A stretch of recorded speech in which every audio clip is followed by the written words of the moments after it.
This is my first chance to see how this BlackBerry tablet works in the field in terms of filming. This is a very special place that very few people knew of, but unfortunately now it's on the tourist map and is being advertised. So like before, I'm not going to tell you its name, though some of you will probably know where it is or know somebody who's been here before. This is Inca period construction. And the reason why it's important to show you that is that what I'm going to show you next is not Inca construction in the same area. It is one of the greatest masterworks of the ancient megalithic people who existed and created astonishing structures long before the Inca arrived in the Sacred Valley or Cusco.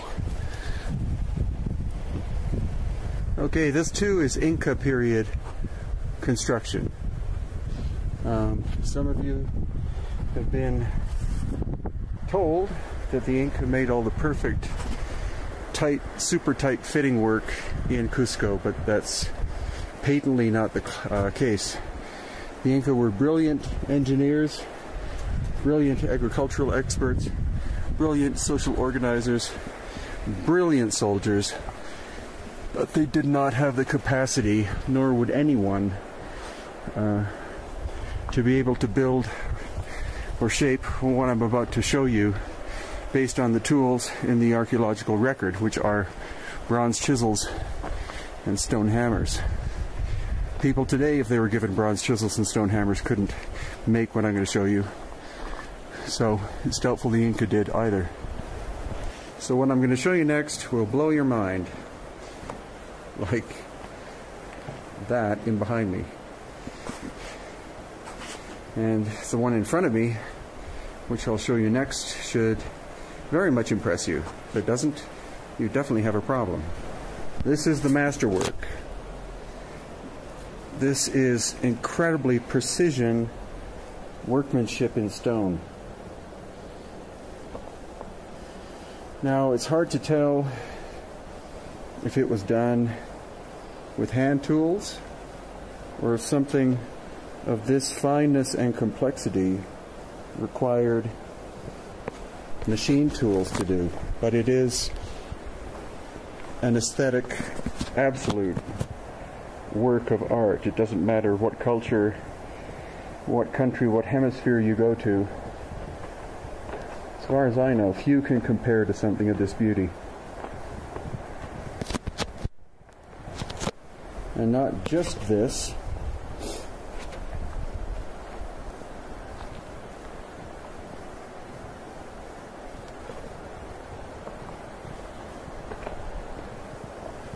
And again, the fineness of the workmanship. This is where some idiot put dynamite and blew the top of this off.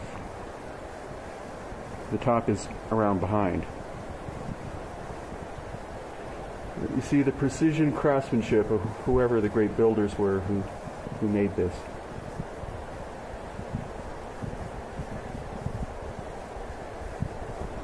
And it sat here and was in use for hundreds, if not thousands of years, until some idiot probably thought there was gold inside of it and blew the top off. And aside from that, that structure or outcrop is not alone, because there's also this, which is a double door or even a triple door. And why would somebody invest so much time and effort in this? Because what did it do? Something of such incredible detail and fine workmanship must have had an incredibly important purpose. Spiritual purpose, duh, of course. But what was the function?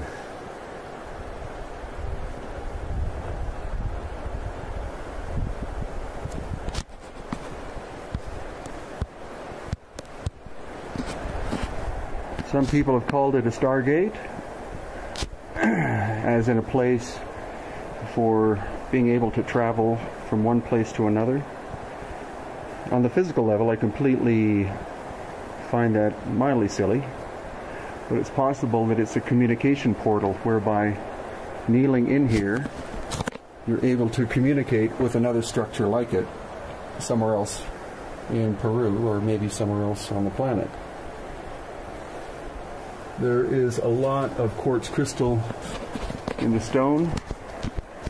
Quartz crystal is very energetic from a spiritual viewpoint, or also from a pragmatic standpoint. First crystal, so-called crystal radios.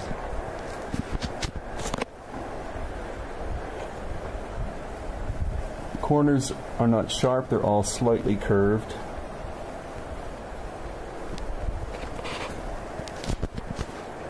And I just recommend to you that if you do wind up finding this place, or have been here before, do not leave any of your garbage. Do not take intoxicants here of any form. Don't abuse ayahuasca or San Pedro or any of the sacred medicines of Peru. Only do so under the supervision of a true shaman and not some clown who calls himself that. And respect and love this place, because it's been here probably thousands of years, and that it deserves after all the abuse that it has experienced. So this is It's also quite Puma Punku material, hanging there as well. and you can see it's magnetic. And the way that we differentiate between the Puma Punku and the Tiwanaku periods is the gray stone is Puma Punku. And it is machined flat because this is 12 inches across and there's no pivoting. That is a flat surface. And contrary to popular belief, there isn't one sun gate, there are 4 of them. This is one of them here. So the other 2 are at Puma Punku. But again, it's an example of why is it here, snapped or smashed in pieces, and then again over there you see that one sticking out. So we're beginning, I think, to see evidence of the fact that this was covered in mud a long, long time ago.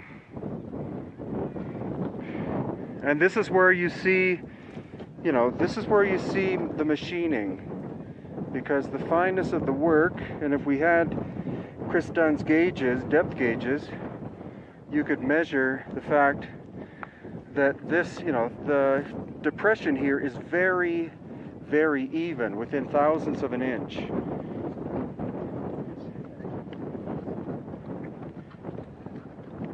And where you find the, here's where you find sharp corners, especially in this depression. So where you find that, you don't find tool marks. If somebody had a hammer and chisel, they would make mistakes because they would overcut or slightly off. And both sides should be exactly the same. Check that again.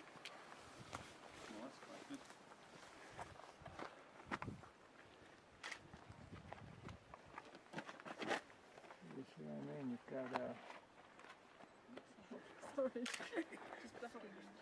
Have these been excavated, Brian, or are they in situ? In situ, yeah.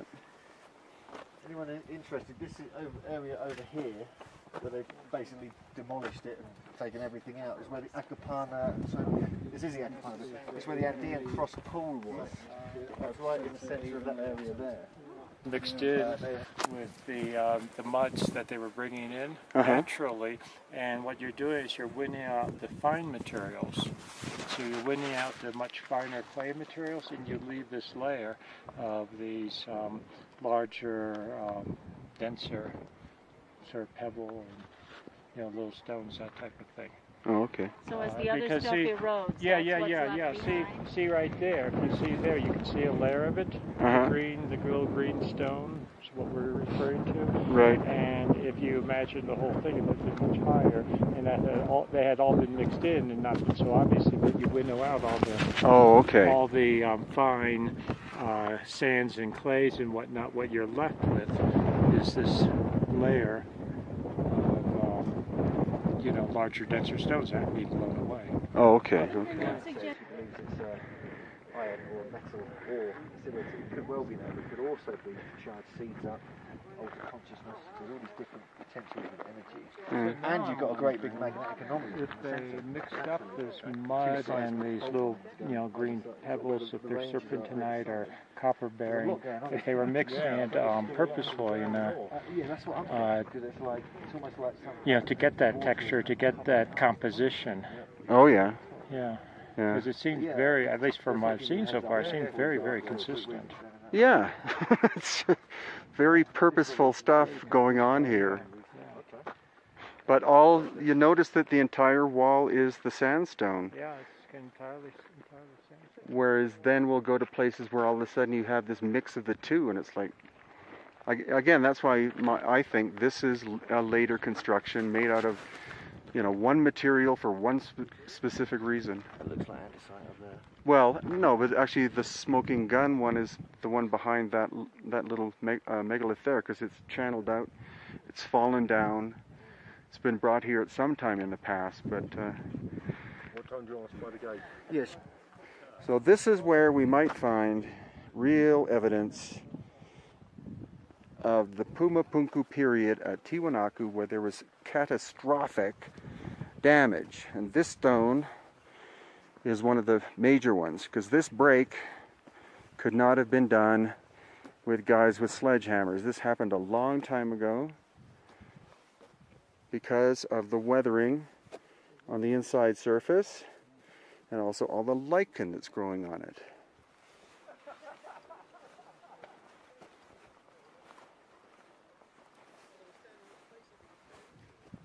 And that one in the background, that is so cool.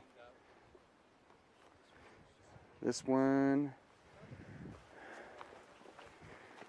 and just the precision workmanship of this.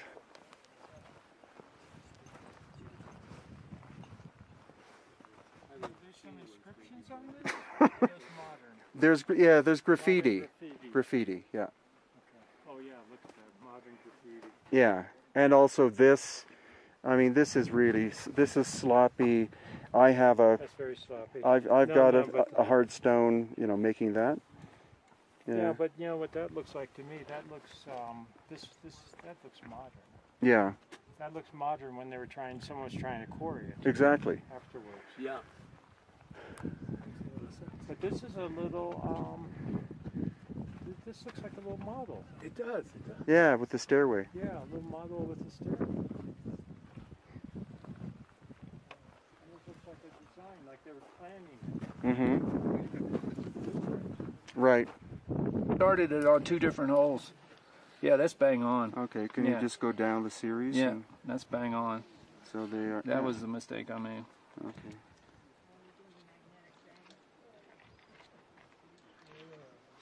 Brick, Jesus. Look at that. That's crazy. That's great. That is crazy. So what's the distance? I don't know. Probably some sacred distance. Is that metric? It's got both. Oh, good. Okay. Wow. That is off the scale. So what do we have? It's 31 mil, let's see, 32.5 millimeters. Okay, and in 32.5.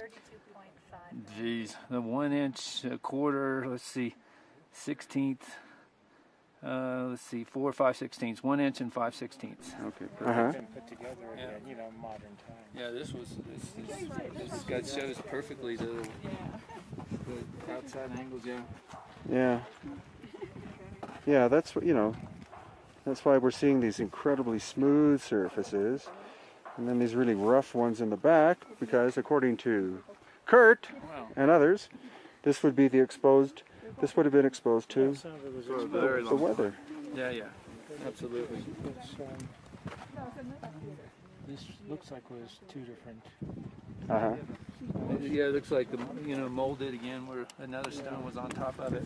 Yeah, exactly. That's what we see a lot of around Cusco in the Sacred Oh, Valley. exactly. I We totally got think that. it was somehow made soft, and that's why they weren't worried about 90 degree. Uh-huh. Because they could make it soft, set the another block right on top, and it would totally make it seamless. Uh-huh. Just like it were Play-Doh or something. So, how do you think they made the stone soft? I don't know. Somebody in the group said that they heard of somebody that figured out some plants you could mix in the Amazon or something. So. Yeah. Well, who knows? Bird saliva? I've heard that, but it would require thousands of gallons of this material. Bird work, Condor spit or something. Yeah, exactly. So this is a, that's one of the surfaces, is this simply erosion? Because when you feel it, it's definitely different. From here through there, it changes. Was this just buried or Uh-huh. was it something else? I mean, that, please. Very surface. It's very, from the break here, you can see it's just a surface feature. Oh, okay, so that was probably exposure to the elements? Yeah. Maybe when they, picked it up, it looks like a fresher break even. Yeah, that Just looks like a damaged very it. fresh break. Yeah. They just damaged it. The same here. Yeah. No, isn't it amazing? Yeah. See, that's what I'm talking about. How long did it take to break down that andesite? Right. Versus that surface. So can you give any, even a ballpark idea of how long it would take for this kind of weathering to occur? Or it requires proper Look examination? at this one. Look, this is different too. This has those Yeah. Oh, the knobs. Exactly. the knobs. That would even. That's an excellent point. Yeah. That's what we saw in all the other ones. Uh-huh. So I'm That's, wondering they if could- that's Even older.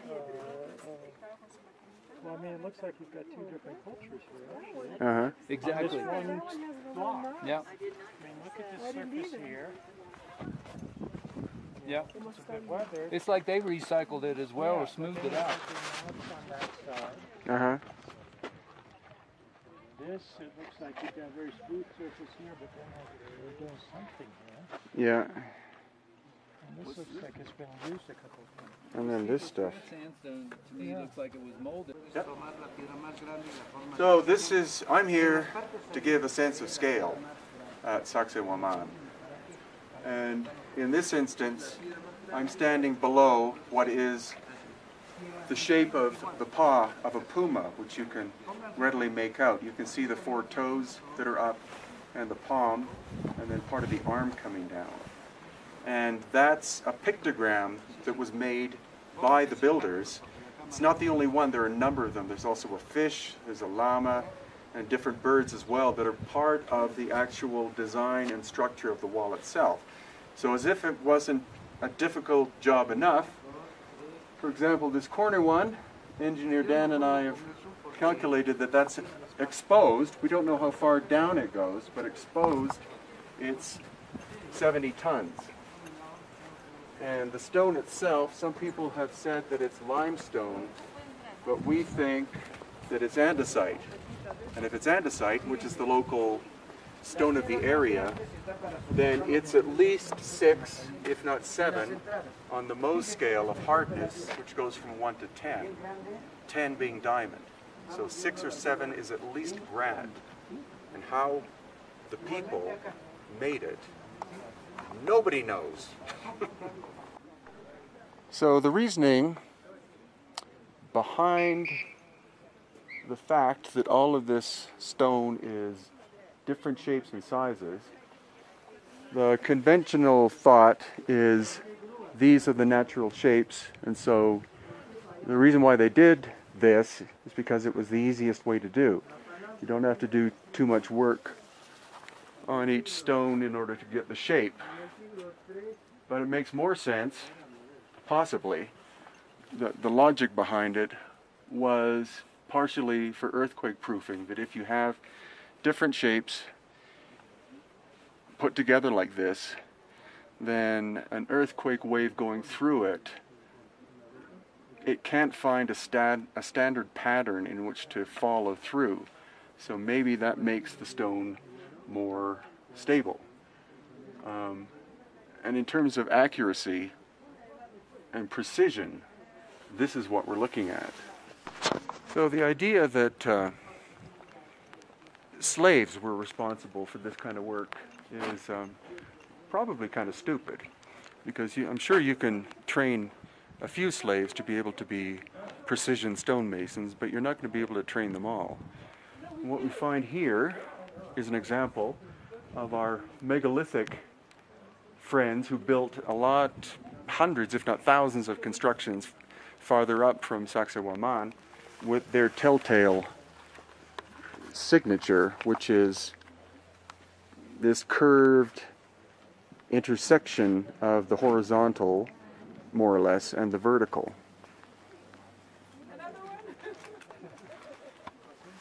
And again, to give you a sense of scale of what this is that we're looking at, this stone by itself, I'll just walk backwards here so you can have a look at how big this one is.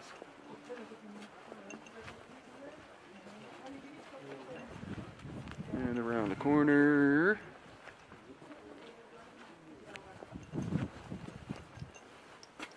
And this is the intersection point with the relatively smaller one. Relatively smaller, but we're still talking in tonnage. And we think the stone, again, is andesite. Andesite's at least as hard as granite, if not harder. And how did a people with bronze chisels and stone hammers construct this? This is our friend Ephraim, and he's going to explain this. Yeah, and this is the snake. Snake. This is the possible decoration for gold or for silver, no? Uh-huh. This is the head. Yeah. Yeah. This is the shape. Yeah. Uh-huh. This is the division on 7. Right. 7 chakras. Yeah. 1, 2, 3, 4, 5, 6, 7. Yeah. 7 chakras. And the snake for the Incas, the symbolizes the intelligence. Right. Yeah. Right. That's the most important animal. Uh-huh. The snake then represented the underworld. Right. And Ucupache. Sí. Yeah. That is the snake is most important animal. For the Incas, they consider the totems, Uh-huh. the sacred animal. Right. Yeah, and this is the snake. Uh-huh. Yeah. And then the puma is... Puma condor. Yeah, so puma is the middle world? Middle world. Right. Yeah, the snake, the underworld. Right. The puma, the middle world. The condor, the upper world. Exactly. So Yes. it's also subconscious, conscious, Yes. superconscious. Exactly. The three aspects Yes. of being. And here is not possible, but for this over there, Uh-huh. this is the snake's the beak, mira. And here Oh, is the, okay. the head, Yeah. the body, the what. Okay, so this there's... is the anaconda. Oh yeah, so there's the Anaconda. snake shape right there. Yes. Yeah, It's very not good. possible to access for this, no? This, because, no? And this, that is nice. So our friend Ephraim here, who's a native of Cusco, has just told us that this entire wall at Sacsayhuaman, or Sacsayuma, is 4 meters underground. So 12 feet of each of these stones is underground, and that's why it's so stable. And that means that this stone here, which is the tallest, about 17 feet of it is exposed, another 12. So that means this stone by itself is 30 feet tall and weighs 125 tons.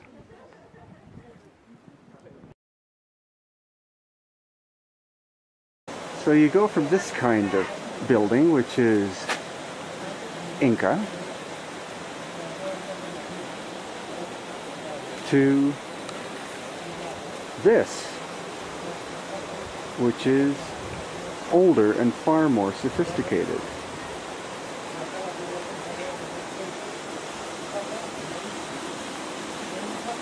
And this, where you have the technical perfection of interlocking stones with seemingly almost perfect surfaces.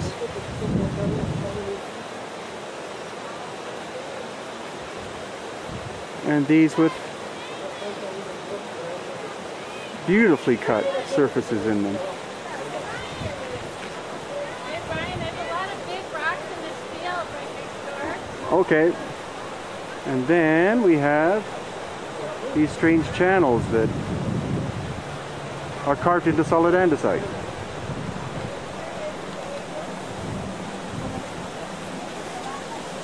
Hey, look back, there's stairs.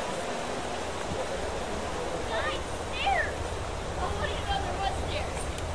How did you get Well, that's good people finding stuff. You can see the train how it goes all the way up. Brian.